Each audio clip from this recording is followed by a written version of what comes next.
Ya.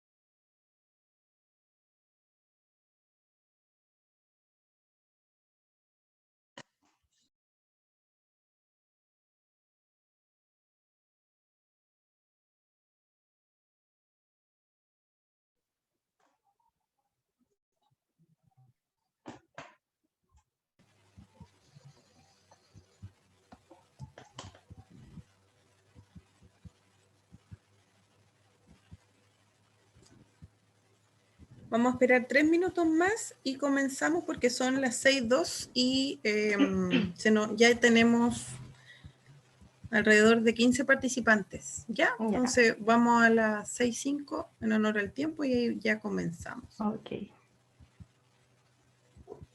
Sí.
Ya, Lidia. Primero que todo, buenas tardes. Les doy la bienvenida a todos en nombre de la Red de Neurorehabilitación. Agradecemos como siempre que se hayan conectado a estas instancias para nosotros importantes de compartir y actualizar conocimientos. Bueno, hoy vamos a tener a la kinesióloga Lidia Castillo. Ella es licenciada en Kinesiología de la Universidad de la Frontera, doctorando en Neurociencias en la UAB en España, máster en Neurociencias en la misma universidad, magíster en Pedagogía en Educación Física, mención Motricidad Humana de la UFRO y diplomada en Gerontología Social y Geriatría de la UFRO, que hoy nos va a presentar principales déficits y limitaciones funcionales de locomoción y el desplazamiento asociadas a la enfermedad de Alzheimer, una aproximación desde la neurociencia translacional. Desde ya, bueno, agradecer a Lidia porque se contacte con nosotros y mencionarle a los participantes que en el chat pueden dejar sus preguntas para al finalizar, si es que nos queda tiempo, poder resolverlas. Bienvenida, Lidia. Hola, muchas gracias por la invitación. Y bueno, es siempre grato poder compartir un poco la experiencia y también lo que ha sido mi experiencia de manera particular en neurociencia, sobre todo aquí en España, porque van a ver que trabajo con algunos modelos que a lo mejor en Chile no son fáciles de acceder, sobre todo si somos kinesiólogos, pero que de una u otra forma me he logrado incorporar al equipo de investigación y he podido marcar un poco la presencia desde la kinesiología en la investigación que les voy a mostrar. Bueno, estoy actualmente en España finalizando mi doctorado y una de las cosas más bonitas de estar aquí es que se puede, bueno, ahora con la pandemia no tanto, pero se puede disfrutar bastante de la ciudad, hay muchas actividades, hay muchos lugares por conocer, y no solamente dentro de la ciudad de Barcelona, sino que también dentro de Cataluña y dentro de España. Así que también es una motivación agregada al tener la oportunidad de estar fuera de Chile. Bueno, este es mi quinto año bueno, en septiembre, el 1 de septiembre cumplo 5 años aquí en España, estudiando. El primer año hice el máster de neurociencia y los últimos 4 años me he estado dedicando al doctorado y este es mi último año, espero, espero finalizar todo el proceso en diciembre y retornar a Chile ya con mis estudios cumplidos. Bueno, primero la neurociencia tiene varias líneas. Yo sé que en Chile en los últimos años ha ido aumentando un poco la cobertura que se ha dado a las líneas de investigación y de programas de formación en neurociencia, pero básicamente nosotros lo distinguimos 4 líneas. Uno que es la neurociencia celular, la molecular, la clínica y la afectiva. Creo que en Chile las que están más activas son la neurociencia afectiva, que tiene que ver con el manejo o abordaje de las emociones, y también la clínica, que ya pasa a ser un poquito más cercana a los trastornos de sistema nervioso como el objetivo principal. Pero hay dos enfoques que hacen la distinción, que uno es la neurociencia cognitiva, que es más cercana a lo mejor a la disciplina de psicología, pero también está la neurociencia conductual, y es la que yo me dedico, que tiene que ver con buscar las bases biológicas de la conducta y el comportamiento. Y de hecho es lo que nosotros hacemos, tratamos de abordar desde todo el punto biológico, dentro de lo posible, en responder a algunos comportamientos que podemos evidenciar en algunas enfermedades. Bueno, como modelos experimentales, en neurociencia se estudian de dos tipos: exploratorios y predictivos, y aquí nosotros lo dividimos principalmente para ver el objetivo de estudio. En el exploratorio buscamos entender un mecanismo biológico, y en el predictivo va más enfocado a el impacto de un tratamiento o un abordaje clínico.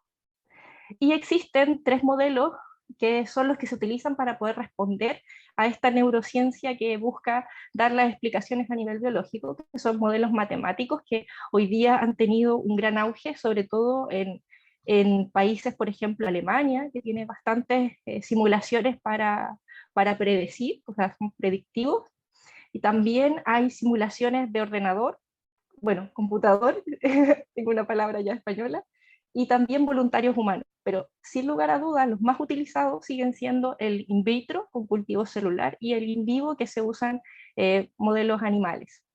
Dentro de los modelos animales más utilizados son los roedores, la rata y los ratones siguen siendo los de primera línea de incorporación e investigaciones, pero es súper estricto el comité de ética para poder utilizar animales en investigación. Nosotros tenemos que cumplir con las 3 R's de incorporación de animales como modelo experimental, donde primero buscamos que, si no existe ningún modelo alternativo matemático, un software o cultivo in vitro, bueno, tenemos la alternativa de usar animales, pero si esa pregunta se puede responder por los otros métodos, se utiliza otro método y no se justifica utilizar animales. Luego tenemos que hacer un refinamiento que tiene que ver con garantizar el bienestar animal, y aquí tenemos 2 diferenciaciones. Una que tiene que ver con el enriquecimiento ambiental y la habituación, o sea, dar todos los elementos para que el animal tenga un confort adecuado, y evitar el sufrimiento, o sea, todas las intervenciones que se vayan a realizar tienen que ser con aplicación de analgesia y anestesia si es que requieren la administración de esos fármacos porque hay alguna intervención quirúrgica, por ejemplo. Y luego tenemos que cumplir con la reducción, o sea, tenemos que trabajar con la N mínima para garantizar la respuesta a las preguntas. Generalmente nosotros usamos una N entre 8 y 10 cuando hablamos de estudios conductuales por cada grupo experimental, y es como el mínimo como N para la resolución estadística. Pero luego también en modelos, por ejemplo, de tejido, estudio de histología, con una N de 4 ya es suficiente para poder responder a la pregunta biológica. Por lo tanto, si ustedes se fijan, aquí nosotros utilizamos los mínimos para poder responder a aquellas preguntas que los modelos existentes actualmente no dan respuesta. Eso no quiere decir que en un par de años más esos modelos se sigan desarrollando y efectivamente puedan responder las preguntas que nosotros estamos planteando actualmente. Y bueno, como el abordaje de neurociencia conductual, hay un traspaso a hacer la traslación a humanos, estamos trabajando con animales, nuestros abordajes son en 3 áreas. Primero, cognitivo, a pesar de que un animal no razona a un nivel abstracto como en el ser humano, sí hay respuestas que obviamente nos van a indicar el estado cognitivo de ese animal, por ejemplo, una motivación por explorar, buscar comida, una conducta de huida cuando hay peligro en el entorno. Por lo tanto, hay un nivel cognitivo que sí puede ser traslacional a humanos. Luego tenemos los trastornos conductuales, por ejemplo, o las características emocionales, y también tenemos el desempeño motor, que pudiera ser el más traslacional porque el movimiento pasa a ser el pilar fundamental para que estos animales puedan tener un desempeño cognitivo y también algún tipo de desarrollo o respuesta emocional. Lo que nosotros estudiamos dentro del laboratorio y de lo que me he dedicado estos años es estudiar el Alzheimer dentro del envejecimiento normal y patológico, intentando buscar marcadores funcionales que puedan ser trasladados a lo que pueden ser hallazgos en humanos. Ahora, ¿cómo entendemos nosotros la enfermedad de Alzheimer? Aquí ya entramos un poco de lleno a cómo la evidenciamos hoy día. Sigue siendo una enfermedad muy compleja y heterogénea, de la cual sabemos bastante poco todavía, si bien han habido grandes avances a nivel molecular, sobre todo para poder hacer los marcajes del deterioro de las neurotransmisiones, por ejemplo, pero todavía nos queda mucho por entender, sobre todo en el ámbito clínico o en los síntomas que tienen que ver con los trastornos conductuales o neuropsiquiátricos. Pero entendemos que la enfermedad de Alzheimer se caracteriza por una pérdida de neuronas en el hipocampo principalmente, en regiones del neocórtex y en áreas subcorticales que pueden progresar desde, por ejemplo, la corteza entorrinal, el lóbulo temporal, y ahí progresar hacia las áreas más posteriores del cerebro. Y otra cosa es característica, la presencia de beta-amiloides y ovillos neurofibrilares que parten primero intracelulares y luego ya son extracelulares, y la hiperfosforilación de la proteína tau. Existe también estrés oxidativo e inflamación, disminución de la acetilcolina y una exotoxicidad por glutamato. Son como las características más distintivas. Ahora, del punto de vista clínico, tenemos una heterogeneidad bastante grande. Existe una pérdida progresiva y crónica del aprendizaje, la memoria, el pensamiento abstracto, la función ejecutiva, acompañadas de trastornos del lenguaje, de la orientación y la percepción, o sea, cómo me ubico en el espacio también. Y esta característica de síntomas conductuales y psicológicos de demencia son los que otorgan una mayor diversidad de sintomatología de este tipo, y es lo más probable desde el punto de vista clínico, lo más difícil de poder intervenir, porque requiere un equipo multidisciplinario que tenga una formación bastante completa para poder abordar ciertas conductas que en realidad no se resuelven con un fármaco muchas veces, o que los fármacos generalmente pasan a ser como la terapia de contención frente al fracaso de algunas terapias no farmacológicas. Y obviamente esto va a afectar o va a disminuir la calidad de vida en todas las áreas. Ahora, el Alzheimer no solamente va a ser una complejidad por la patología per se, sino que también puede estar presente su mayor prevalencia en el envejecimiento, y aquí vamos a ver un envejecimiento patológico que se acompaña de una disfunción neuroinmunoendocrina. Hoy día sabemos que el Alzheimer no es solamente afectación al sistema nervioso, sino que tenemos afectación en el vaso, en el hígado, en los riñones, por ejemplo. El eje hipófisis-hipotálamo-adrenal está afectado, por lo tanto los niveles de cortisol están presentes en alteración, y obviamente vamos a ver una alteración sistémica que aparece generalmente en etapas intermedias avanzadas, pero de las cuales todavía no sabemos mucho tampoco. Por lo tanto, obviamente tenemos que hacer investigación en esta línea. Pero también la enfermedad de Alzheimer cursa con fragilidad física, y lo que sabemos es que hay una pérdida de peso y sarcopenia, pero es lo que conocemos es como la punta del iceberg, porque si nosotros nos vamos a fragilidad, sabemos que es una serie de mecanismos que van a alterar el sistema completo y que vamos a tener un abordaje que lo complejiza aún más. O sea, tenemos en un escenario la patología por sí misma, acompañada del envejecimiento y todos los cambios neuroinmunoendocrinos que van a estar ahí presentes, y tenemos una fragilidad subyacente que puede ser una prefragilidad y luego una fragilidad manifiesta en estadios avanzados, que es donde vemos los cambios físicos que se miden en fragilidad. El ratón con el que yo trabajo, bueno, yo trabajo con ratones, he trabajado con ratas y con peces también, pero mi modelo de trabajo en investigación es el ratón común, que es la especie Mus musculus, que es la lauta que conocemos nosotros, que tiene el background genético de la cepa C57BL6, es una codificación universal para poder discriminar cuál es el background genético, porque los animales o los modelos se diferencian con algunas características. Por ejemplo, hay animales que naturalmente son más agresivos, otros animales que tienen naturalmente una respuesta ansiosa, otros animales que tienen una conducta más hiperactiva, de comportamiento normal. Por lo tanto, eso se considera un background que nosotros reconocemos por la cepa. Y el modelo que trabajo específicamente es el triple transgénico de la enfermedad de Alzheimer. Es un modelo que nosotros llamamos no-kin, que quiere decir que tiene insertos 3 genes en su ADN que son humanos, que es la prenecinilina 1, el APP y el tau. Por lo tanto, estos animales van a mimetizar varios síntomas de la enfermedad de Alzheimer en un patrón temporal y neuroanatómico similar al esperado en humanos. Por lo tanto, es el punto que nosotros tenemos a favor para poder hacer la traslación de los resultados que nosotros obtenemos en estos animales. Ahora, la traslación que nosotros hacemos no es completa, pero sí nos da matices de lo que pudiera estar pasando en humanos y explicaciones a lo que puede ocurrir en humanos al tener estos 3 genes. Hoy día existe el quinto transgénico, o sea que tiene 5 genes humanos, y el quinto transgénico se ha estado empezando a estudiar en los últimos 2 años, pero son laboratorios que tienen la exclusividad de la patente y que todavía no han logrado abarcar todos los laboratorios que se dedican a trabajar con Alzheimer. Además que es una cepa bastante cara. Bueno, todos estos modelos son bastante caros, y tener acceso a trabajar con ellos ya nos da una ventaja también de marcar una presencia desde nuestra disciplina, de poder aportar algo en la investigación desde la kinesiología. Bueno, este modelo animal, lo que nosotros hacemos es caracterizar el fenotipo. ¿Qué nos dice sus manifestaciones en los estudios previos? Que tienen que ver con la presencia de ciertos elementos que nos permiten hacer la extrapolación a humanos. Primero, por ejemplo, a los 4 meses ya vamos a encontrar algún deterioro cognitivo.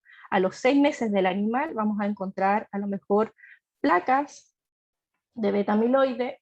A los 6 meses y medio, casi 7, vamos a encontrar una disminución de la LTP o la LTD, y ya a partir de los 7 ya empezamos complicaciones un poco más complejas, como la gliosis, y a los 12 meses tenemos ya ovillos neurofibrilares identificables, y de ahí en adelante vamos a empezar a encontrar tau. ¿Cuál es la ventaja de trabajar con modelos animales, sobre todo en roedores? Uno, que se reproducen bastante, en camadas bastante grandes, o sea, un cruce no va a tener dos ratones nacidos, sino que va a tener 8, 10, 12, 14, y por lo tanto tenemos una ventaja ahí desde el punto de vista de la oportunidad de poder intervenir o trabajar con una reproducción que es bastante rápida. También tiene una expectativa de vida este modelo de 24 meses, por lo tanto la extrapolación de edad que nosotros podemos hacer, por ejemplo en estudio, yo estudio desde los 6 meses hasta los 16 meses, es como mi principal línea de estudio, pero también he estudiado animales que se consideran centenarios, que son los de 24 meses, y he estudiado algunos de 18 también, pero principalmente me he enfocado entre los de 6 y 16, y sobre todo entre los de 12 y 16 meses, o sea, estamos hablando de estudiar translacionalmente en humano un modelo por 20 años de vida. Yo lo estudio en un año o 6 meses de intervención, por ejemplo. Por lo tanto, ahí tenemos otra ventaja desde el punto de vista de investigación, que las respuestas van a ser más rápidas que hacer el estudio con voluntarios humanos. Obviamente, cada uno de los modelos tiene sus pros y sus contras, pero en este caso la ventaja que tiene es que en el corto plazo podemos responder una pregunta desde el punto de vista biológico. la batería conductual con la que yo trabajo, o la batería de evaluación, yo exploro actividad locomotora, aspectos emocionales y algunos aspectos cognitivos. La actividad locomotora es mi caballito de batalla porque estudiamos la marcha, la resistencia física o el endurance o la performance y fuerza muscular. Son las tres variables que yo estudio y son de mi responsabilidad en el laboratorio. Pero luego estudio también aspectos emocionales, por ejemplo, la motivación, la neofobia, la ansiedad, respuesta al estrés, que tienen que ver con respuestas de ese tipo, de respuestas de tipo emocional. Ahí están nombrados los test con los que se trabajan, yo les voy a mostrar algunos de ellos. Y aspectos cognitivos, trabajamos con, bueno, la máquina con la que yo trabajo, Endurance, eh, me sirve para hacer motor learning, y aquí les enseño a utilizar la máquina y mido si el animal es capaz de aprender desde el punto de vista motor, la técnica y coordina en esa máquina. Por lo tanto, también lo considero un aspecto cognitivo de aprendizaje. Y el test más utilizado para evaluar aspectos cognitivos que tiene que ver con resolver problemas que se encuentran en el entorno es el laberinto acuático de Morris.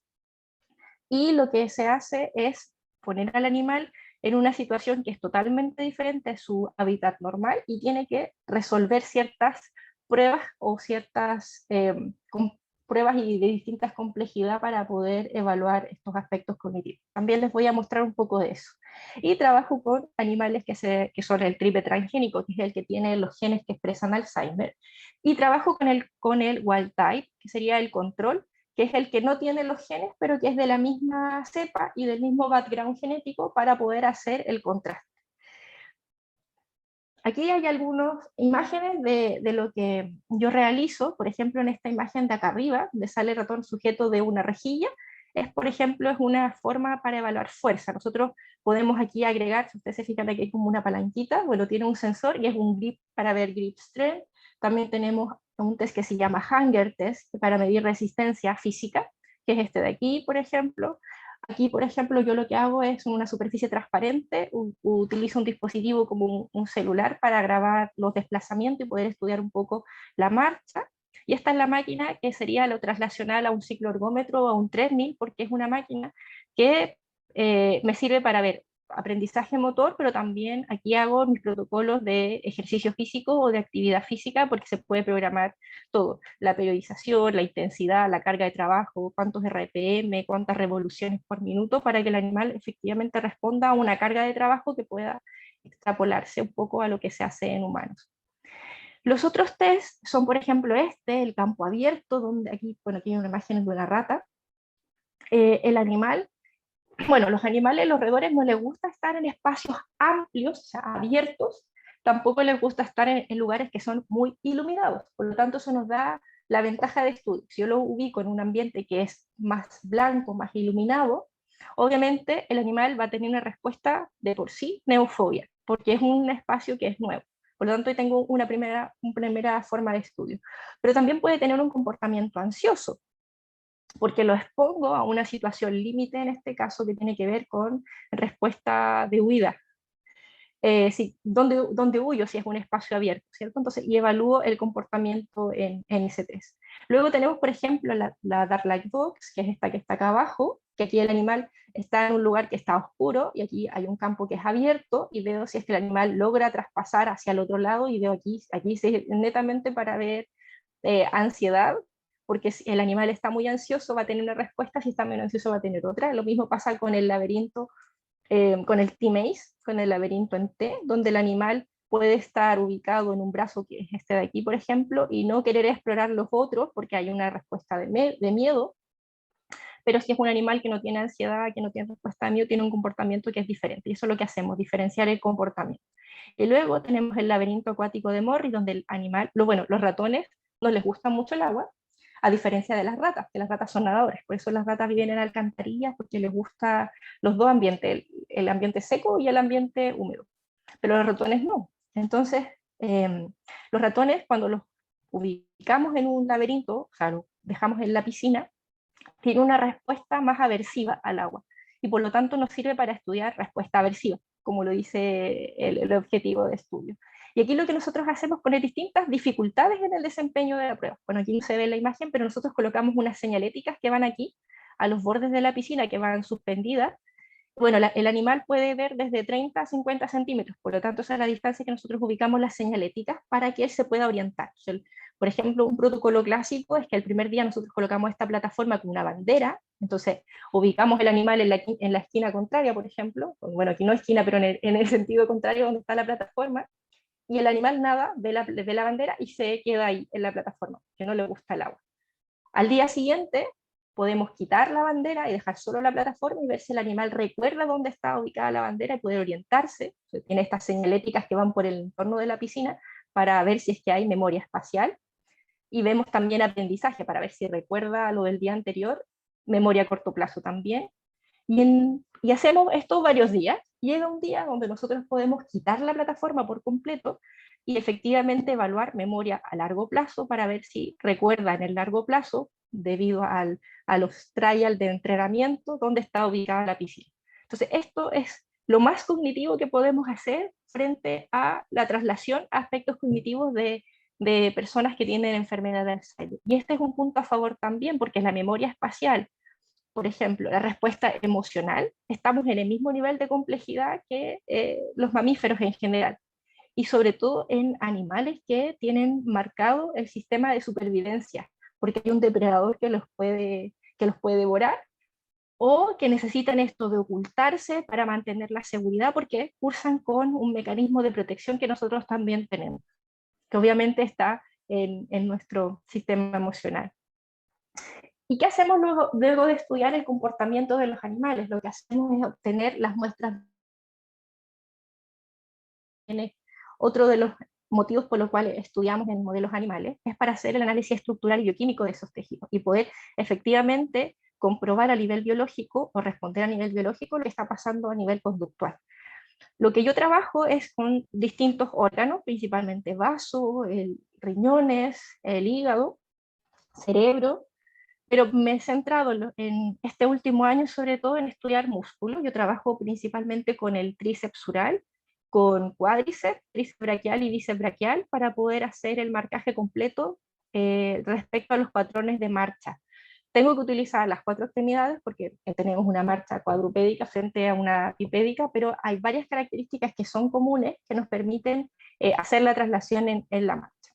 Y lo que trabajo principalmente son tensiones bastante clásicas, eosilina, metocilina, y lo que hago es un marcaje con diferentes aumentos en el microscopio y voy haciendo diferenciación, por ejemplo, de nervación, regeneración, atrofia, sarcopenia, que es el objetivo que nosotros queremos lograr.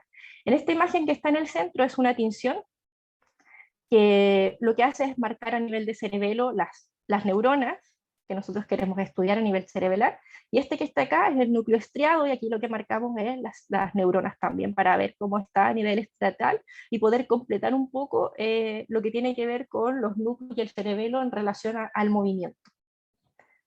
Bueno, vamos a los principales déficits y limitaciones entonces, qué es lo que hemos encontrado en el laboratorio y cuáles son las publicaciones asociadas que yo he realizado respecto a mis propios hallazgos y que son parte de mi investigación. Bueno, sin perder de vista que nosotros estudiamos enfermedades neurodegenerativas que ocasionan dependencia y que es necesario poder dar respuesta porque lo que nosotros buscamos siempre es que no llegar a una dependencia o a una pérdida de la autonomía de nuestros pacientes. Por lo tanto, nosotros buscamos poder responder y evitar este escenario. Bueno, yo trabajo con el modelo de la CIF, de la Clasificación Internacional del Funcionamiento, y lo que he hecho es hacer la traslación de ciertos conceptos y métodos de evaluación en animales. Y lo que he hecho es bastante sencillo, utilizar marcadores funcionales, buscar limitaciones e impedimentos y ver la alteración motora funcional global. Ahora aquí la ventaja que tenemos es que podemos diferenciar limitaciones, podemos diferenciar restricciones, incluso de actividades, pero no vamos a poder llegar a diferenciar a lo mejor dependencia ni discapacidad, porque un animal que se enfrenta a esas situaciones es un animal que no va a sobrevivir porque en el mundo natural, o sea, en condiciones naturales no experimentales, obviamente es el animal que va a ser depredado o incluso va a ser excluido si es que está en un núcleo de interacción social. Por lo tanto, no llegamos a esos niveles, pero sí llegamos a la lo que tiene que ver con las restricciones de las actividades, que tiene que ver con la sobrevivencia, ¿cierto? Con las actividades que me permiten discriminar ciertos elementos. Hasta ahí llega mi comportamiento o desempeño cognitivo en estos animales. ¿Qué hemos hecho en la primera parte? Básicamente hacer toda la conceptualización teórica, y lo que yo he hecho estratégicamente es, bueno, no estratégicamente, sino que por instrucción de mi dirección, es que haga capítulos de libros, porque los capítulos de libros son un resumen de muchas revisiones sistemáticas o reviews que pueden ser trasladadas fácilmente al ámbito clínico. Por lo tanto, yo obedezco a todo lo que me piden en el doctorado, y el primer capítulo del libro que publiqué fue respecto a estrategia de identificación de alteraciones de la locomoción y desplazamiento en un adulto mayor, y lo que hice fue transformar, darle un formato de cápsula formativa, o sea que este contenido que está aquí reunido pueda ser trasladado también a distintos profesionales de la salud o que no tengan relación con la salud. Por lo tanto, está hecho en un lenguaje bastante sencillo, y está toda la pauta de cómo enseñarle a alguien que no sabe de salud cómo identificar esta alteración. Luego, lo que hice fue recabar información respecto a las alteraciones en Parkinson principalmente, y aquí sí apliqué un poco los resultados que obtuve de cuando se le enseña a estudiantes de medicina de segundo año que no han visto pacientes aún, si entienden estas estrategias para poder identificar las alteraciones. Y en esta oportunidad me hicieron la invitación a publicarlo como un artículo científico, porque tenía resultados, ya no era solamente una revisión de literatura, sino que tenía resultados de estudiantes, y me invitaron a hacer un artículo de investigación, transformar mi capítulo de libro a artículo, y se pudo publicar.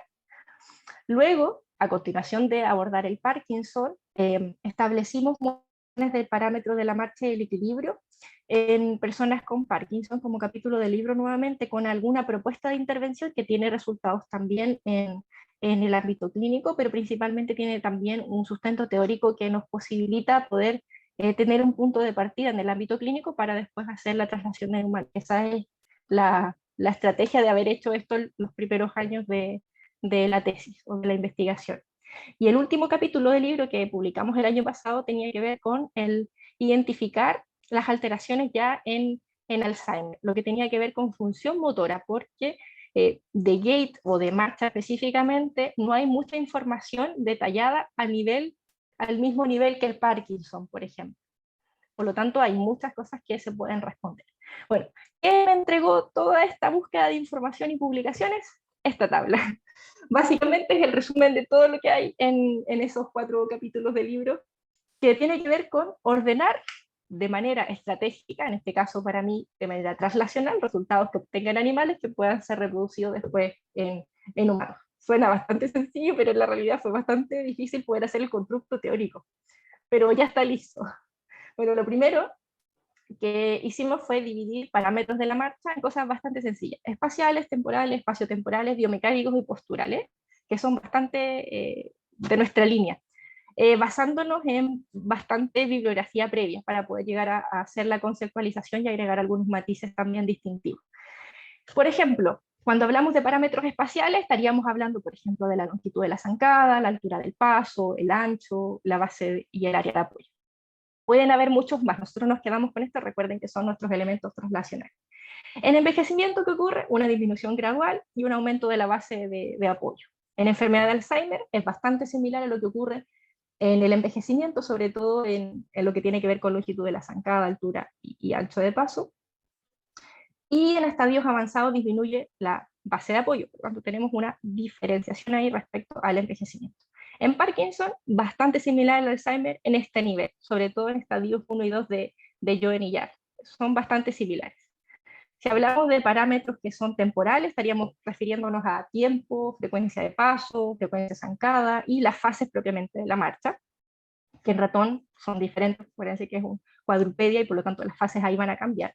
Pero hay un elemento que es común, por ejemplo, en envejecimiento las fases de la marcha van a aumentar el tiempo de contacto con el suelo. Eso es lo que nosotros queremos hacer la traslación, para que la permanencia en el suelo es la que gana un poquito más de tiempo.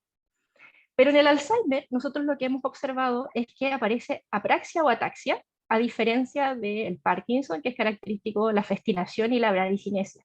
Y este parámetro temporal para nosotros es bastante importante porque la ataxia tiene un compromiso cerebeloso importante y es lo que nosotros estudiamos. Y es uno de los signos que se reproduce en los modelos de estudio para Alzheimer, sobre todo en nuestro modelo del triple transgénico.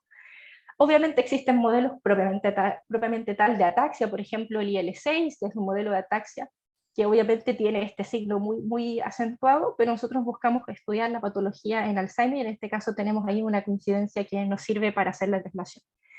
En los parámetros que son espaciotemporales, aquí hemos incluido la velocidad, la cadencia y la reacción automática del giro. En el envejecimiento vamos a ver una disminución que es gradual. En el Alzheimer, aquí vamos a ver algunas diferencias. Eh, Todas van a progresar, a aumentar en la medida que aumenta la progresión de la enfermedad, al igual que en el Parkinson. La diferencia puede estar en la cadencia, que en el Parkinson a veces puede ser falsamente aumentada, porque como ustedes saben, la persona con Parkinson al tener la festivación presente, obviamente pasos más cortos son mucho más rápidos en una unidad de tiempo, por lo tanto puede darme una cadencia diferente, así yo voy caminando a la misma distancia, pero doy pasos que son un poco más largos en distancia, por lo tanto ahí podemos tener una diferenciación desde el punto de vista clínico. A nivel biomecánico, ¿qué estudiamos? Rango articular y fuerza muscular. En el envejecimiento, disminución gradual. En el Alzheimer vamos a ver fragilidad al igual que el Parkinson, y esto es bastante similar en ambas patologías. Y a nivel postural, aquí yo voy a destacar la rigidez, que en el caso de la enfermedad de Alzheimer está presente como una rigidez paratónica, a diferencia, ¿cierto?, de lo que es el Parkinson, que nosotros la reconocemos como una rigidez en rueda dentada, que es el nombre clásico, ¿cierto?, que corresponde al síndrome rígido asinético, que es la característica de la enfermedad. Pero si ustedes se fijan, hay elementos que nosotros reconocemos dentro de la fisiopatología de las enfermedades y su manifestación clínica, pero estos elementos que yo les enseño son los que nosotros buscamos que se reproduzcan en nuestro modelo para poder hacer las intervenciones que nos permitan hacer la traslación luego en los humanos, o sea, hallazgos de nuestros animales, poder llevarlo al ámbito humano. También hemos conceptualizado desde los modelos, desde el humano a lo que existe en modelos de ratón, a diferencia de las publicaciones tradicionales que van desde modelo animal, cuál es la traslación humano. ¿Por qué? Porque nosotros trabajamos con escalas clínicas que miden ciertas variables y ciertos autores tienen una línea que va más hacia un lado o hacia otro desde el punto de vista de lo que quiere abordar dentro de la fragilidad. Y lo que nosotros hicimos fue buscar esas escalas que son clásicas de fragilidad y ver la correspondencia en la literatura existente de los estudios que existen. Y hicimos una diferenciación. Entonces, ustedes se fijan, en los sujetos de estudio, el que más se repite es el C57BL6, es mi background genético del animal que yo trabajo, del triple transgénico, y en realidad varios de los signos de fragilidad se reproducen en estos animales. Por lo tanto, tenemos otro punto a favor para poder hacer la traslación de nuestros hallazgos en el laboratorio. Bueno, vamos a la parte experimental. Yo trabajo con estudios principalmente longitudinales para poder estudiar periodos de tiempo que me permitan hacer la traslación en humanos, que sería en años. Y trabajo, bueno, aquí doy el ejemplo de 12 a 16 meses del animal, que sería de 50 a 70 años del humano. En el ejemplo que les voy a dar es un ejemplo que busca estudiar marcadores funcionales como la supervivencia, peso corporal, la actividad horizontal y vertical como actividad exploratoria y el peso de tejidos y órganos. Eso es lo que nosotros queremos estudiar en este ejemplo. El test que les presento aquí se llama el corner test o el test de esquina, y lo que se hace es ubicar al animal en el centro de la caja. Esta es su caja de estabulación, o sea, esta es su casa, y lo que hago es cambiarlo de la casa que vive con su nido, es cambiarla a una caja con acerrín que está limpio, por lo tanto tiene un estímulo de entrada que es el olfato. Recuerden que los roedores se guían por el olfato más que por la vista. Entonces lo ubicamos en el centro y lo que hace el animal es ver primero qué tipo de respuesta tuvo. ¿Se quedó congelado, se hizo petrificación por respuesta al miedo, por ejemplo? ¿O este animal se movió inmediatamente y recorrió toda la caja? En una conducta normal, nosotros lo que esperamos es que el animal se ubica en la caja y recorre todos los lugares para hacer los propios, para tener el olfato de cada una de las esquinas, por ejemplo, que serían los movimientos horizontales, va a recorrer las esquinas de la caja, las olfatea, escarba, y cuando este animal está relajado, pierde el miedo, no hay ansiedad, se verticaliza. cuando un animal se verticaliza, tenemos que asumir que si el animal se verticaliza en el medio natural, un pájaro que pasa volando lo ve y se lo puede comer. Por lo tanto, asumimos que cuando hace un movimiento verticalizante, está más disminuida esa ansiedad, tiene menos respuesta al miedo y por lo tanto este animal está moviéndose libremente. Secundaria a esa reacción de ponerme de pie, explorar verticalmente, es lavarme, por ejemplo. Si el animal se hace un grooming, se lava, ya es que está totalmente relajado, interiorizado en el medio y logramos que ese animal se adecuara perfectamente al entorno. Entonces tenemos esos escalones de estudio para poder hacer las observaciones luego. Y hacemos entonces el estudio de estos tejidos. Estudiamos la supervivencia porque hay animales que se les considera como supervivientes, que tienen características diferentes que los hacen que vivan más tiempo de lo habitual, que sería la traslación a estudiar centenarios en humanos. Estudiamos la mortalidad para diferenciar cuál es el genotipo, el sexo que está asociado a un mayor porcentaje de mortalidad en el estudio, y estudiamos un seguimiento completo del peso corporal. Recuerden que el peso corporal es uno de los marcadores de fragilidad y por lo tanto obviamente nos interesa estudiar. Si ustedes se fijan, aquí toda la G que yo pongo y toda la G se tiene que ver con G, genotipo, o sea, yo diferencio el que tiene Alzheimer del que tiene envejecimiento normal, sexo, macho-hembra, y la interacción sexo-genotipo, o sea, si es que hay asociado un grupo, ya sea por sexo-genotipo, que hace que sea diferente. Si ustedes se fijan en el peso corporal, todos disminuyen paulatinamente el peso a medida que avanza la edad, pero hay algunos que disminuyen más en relación a otros. Por ejemplo, estos que están arriba en negrito, que serían los machos que tienen Alzheimer, pareciera que no pierden tanto peso como los que tienen envejecimiento normal y las hembras que tienen Alzheimer, por ejemplo. Ahí tenemos algo que se diferencia. Si nosotros estudiamos la actividad horizontal que tiene que ver con cuántas exploraciones hace el animal, cuánto recorre el entorno, todo disminuye con la edad. O sea, hay un factor de envejecimiento que es bastante importante. O sea, un animal de 12 a 16 meses va a tener una conducta de exploración disminuida, pero no sabemos por qué está disminuida. Estará disminuida por motivación, estará disminuida porque hay neofobia, estará disminuida porque hay impedimentos motores o físicos que no le permiten explorar. Es lo que nosotros estudiamos después. Y la actividad vertical tiene un poco más de heterogeneidad en la respuesta, pero si ustedes se fijan, la tendencia es que también disminuyan, y hay algunos de este animal de 15 a 16 que a lo mejor recuerda un poco el entorno y ahora sí pierde el miedo y se verticaliza. Ustedes se fijan, los eventos son bastante bajos. Cuando vemos edades menores a 12 meses, por ejemplo, 6 o 4 meses, esto va a 5, 10, 15 exploraciones verticales. Pero a la medida que aumenta la edad, estas exploraciones verticales van disminuyendo. Pareciera ser que las hembras que tienen Alzheimer disminuyen un poquito menos que en el resto de los grupos. ¿Qué pasa a nivel de tejido? Solamente con el peso del músculo podemos observar lo primero, que tanto machos con Alzheimer, hembras con Alzheimer y las hembras envejecidas con envejecimiento normal tienen una pérdida importante del peso del cuádriceps. Si nos fijamos a nivel del vaso, ocurre un fenómeno que las hembras tienen un peso mayor en el vaso, a diferencia de los machos en conjunto, pero que también el macho de envejecimiento normal tiene un valor mucho más bajo. Si observamos en el hígado, ocurre lo contrario. El peso de los machos de su hígado es mucho mayor que el de las hembras y pareciera ser que la hembra que tiene Alzheimer es un poco más bajo. ¿Qué estará pasando aquí? Es lo que nosotros buscamos estudiar. Cuando nosotros nos enfrentamos a estudiar conducta, el primer análisis que nosotros hacemos antes de hacer histología bioquímica es este, porque permite tomar la decisión de dónde pongo el recurso. Con esto nosotros podemos decir, vamos a financiar, por ejemplo, el estudio del hígado, el estudio del vaso, o vamos a ir directamente a músculo. En este caso, aquí son todos llamativos, pero hemos optado por responder o dar respuestas al cuádriceps. Aquí son una de las conclusiones que es lo que les fui comentando, pero en definitiva la traslación sería estudiar la sarcopenia si nosotros tomamos el peso del cuádriceps como referencia. Bueno, otro estudio que este sí está publicado, el año pasado lo publicamos en la Sociedad Norteamericana de Psiquiatría, y que también se informó a la OMS como un estudio de interés porque estudiamos el aislamiento social natural con animales que espontáneamente se mueren sus compañeros hermanos de casa o de vivienda y que quedan solos y que por alguna razón logran un desempeño funcional mucho más alto que sus compañeros. Entonces se les considera supervivientes. Y lo que yo he hecho en estos animales es estudiar la marcha, o en realidad he estudiado varias funciones psicomotoras, pero en este caso me voy a centrar en la marcha. Lo que estudio es la trayectoria, el paso, la zancada, la longitud, y estudio algunos comportamientos como la figura C que está acá abajo, que tiene un comportamiento distinto a ser un trazo recto, que es lo que nosotros estudiaríamos. Y a eso nosotros llamamos una alteración del desplazamiento, lo reconocemos como un patrón que se llama circling, y que es de nuestro interés.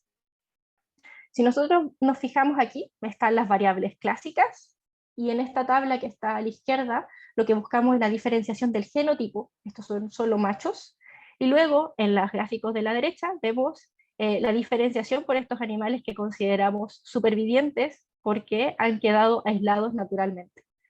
Estudiamos, además de los patrones cuantitativos de la marcha, que son los clásicos, estudiamos el fenotipo de exploración, que es el que nos interesa. Este fenotipo de exploración es hacer recorridos a nivel horizontal y vertical para poder ver el desempeño ya funcional. ¿Qué nos hemos encontrado? Que paralelo a este desempeño funcional aparecen algunas conductas que nosotros consideramos bizarras o conductas extrañas, y que parecieron ser que estas conductas están asociadas en este modelo a Alzheimer principalmente, que sería la traslación a estudiar los trastornos psicológicos y conductuales o neuropsiquiátricos que acompañan la enfermedad de Alzheimer. Se ve bastante pequeñito, pero les voy a mostrar, por ejemplo, lo primero sería un backward movement, que tiene que ver con una marcha posterior, o sea, el animal, está ralentizado el video, por si acaso. El animal camina hacia atrás, una conducta que nosotros no esperaríamos en un animal que tiene envejecimiento que se considera normal. Se moviliza hacia posterior, incluso llega a subirse con las patas traseras al borde de la caja en la que se está estudiando. El stretching, que tiene que ver con hacer movimientos de estiramiento, como un intento de exploración, pero no llega a ser una exploración, y que pareciera ser un recurso que usan estos animales a diferencia de los que tienen envejecimiento. Y este que es muy característico, de hecho es el que es más importante para nosotros estudiar, es que hace este movimiento de exploración en círculo que no lo hace el animal que tiene envejecimiento normal. Entonces aquí tenemos algunos elementos que se pueden considerar como impairments en la marcha, que pueden ser los translacionales a los cambios de trayectoria en lo que se hace en humanos en estudios de trayectoria. Pero no solamente estas conductas bizarras se pueden observar en el desempeño en un test en seco, en este caso en el gait, sino que también en el desempeño en el laberinto acuático de Morris. Hemos encontrado, por ejemplo, que este circling aparece nuevamente y aparece una conducta que se llama flotación. Bueno, aquí está explicado un poco lo que les mostraba del laberinto acuático de Morris.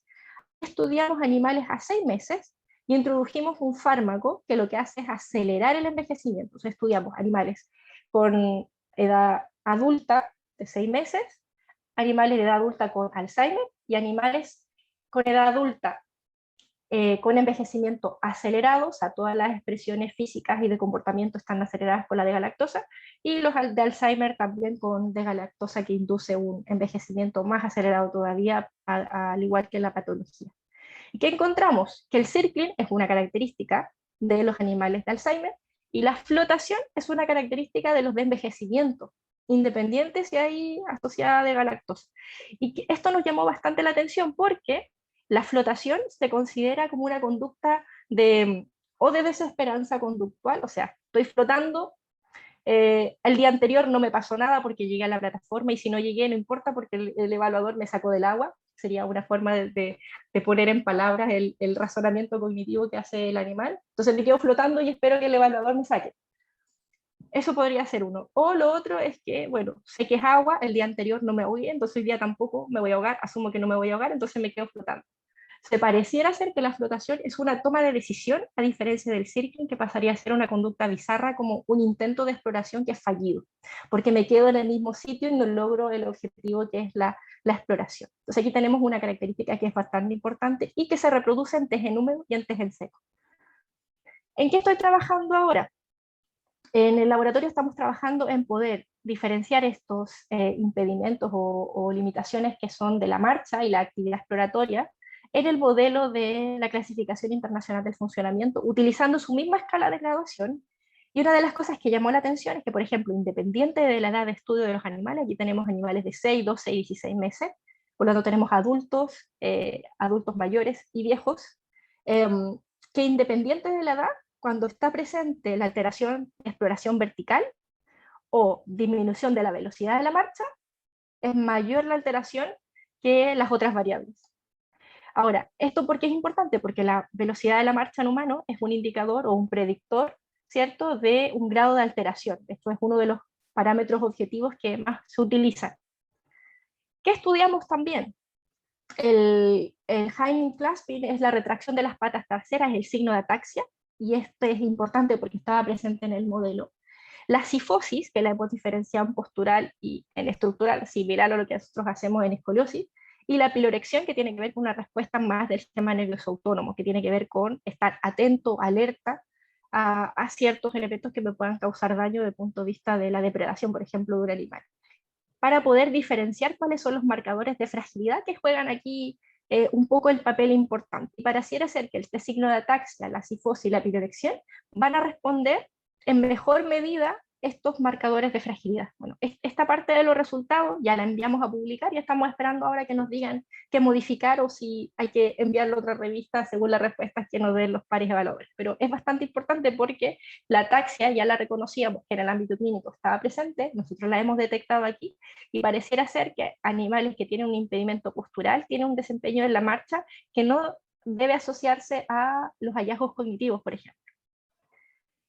Y profundizando mucho más en las conductas bizarras, hemos, por ejemplo, diferenciado y aquí en la parte de abajo, para comentarles así brevemente, que la cifosis se asocia a limitación de la velocidad y de la longitud de la zancada, pero las conductas estas que consideramos bizarras, que aquí las hemos denominado inferbet, se relacionan más con disminuir la actividad exploratoria, disminuir la exploración horizontal, la exploración vertical y el primer intento de exploración vertical. O sea, pareciera ser que hay elementos que son posturales que tienen que ver con la marcha, o sea, vamos a lo que tiene que ver con lo que nosotros estudiamos tradicionalmente postural y desempeño en la marcha, pero pareciera ser que lo que tiene que ver con respuestas de intento de exploración, que serían estas respuestas fallidas, tienen que ver más con que efectivamente no tengo exploración horizontal ni vertical y obviamente tengo una limitación funcional mucho más importante que incluso puede tener una restricción en el desempeño de las funciones cotidianas de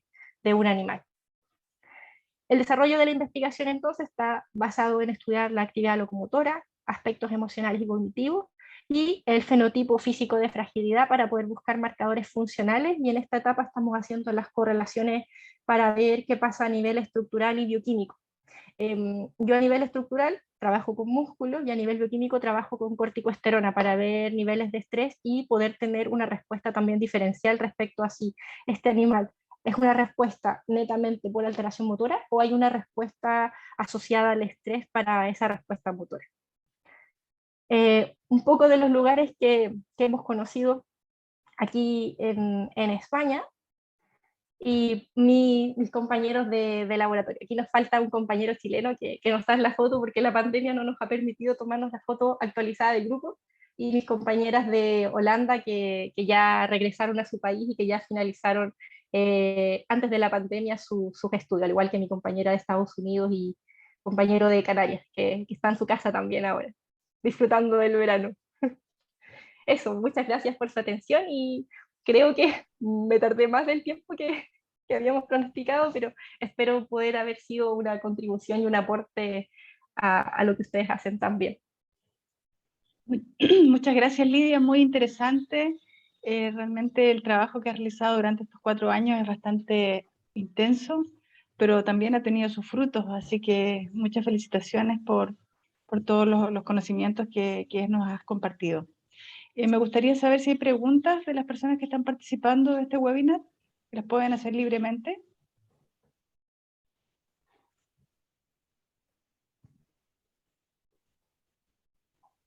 ¿Algún comentario, alguna sugerencia?